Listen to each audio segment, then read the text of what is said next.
এটা প্রতারণা, ব্ল্যাকমেলিং। আল্লাহ নিজে বলছে আমা হায়াতুদ দুনিয়া ইল্লা মাতাউল গুরুর। এটা তো অকৃতজ্ঞতা, বাটপাড়ির জায়গা। এখানে সারা জীবন স্ত্রী সন্তানের জন্য খেটে গেলে এরা সবাই আনগ্রেটফুল। এদের কোনো রিকোয়ারমেন্ট আপনার ফুলফিল হচ্ছে না।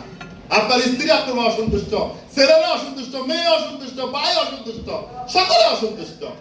কিন্তু এগুলা সব দায়িত্ব হিসাবে নেন, কিন্তু একজনের সন্তুষ্ট তালাশ করেন, তিনি অল্পতে সন্তুষ্ট। তিনি আপনার রব, অতি অল্পতে সন্তুষ্ট।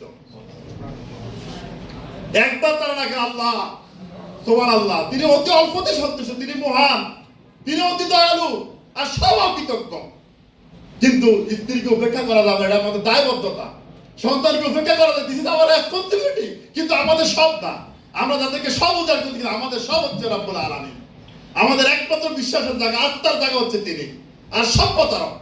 কিন্তু আমরা দায়বদ্ধ থেকে কাজ করি। এখানে আমাদের অব্লিগেশন, আমরা এদেরকে উপেক্ষা করতে পারি না, কিন্তু আমরা ইমোশনাল হইয়া সবটুকু তাদের জন্য করি, আখেরাত তো বরবাদ করে দিই।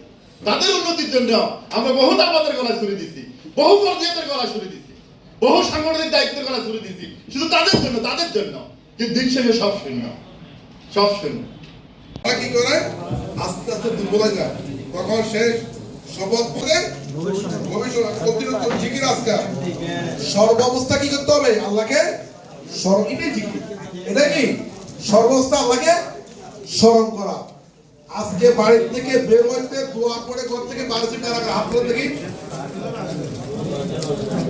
এটাও সবাই পারি নাই।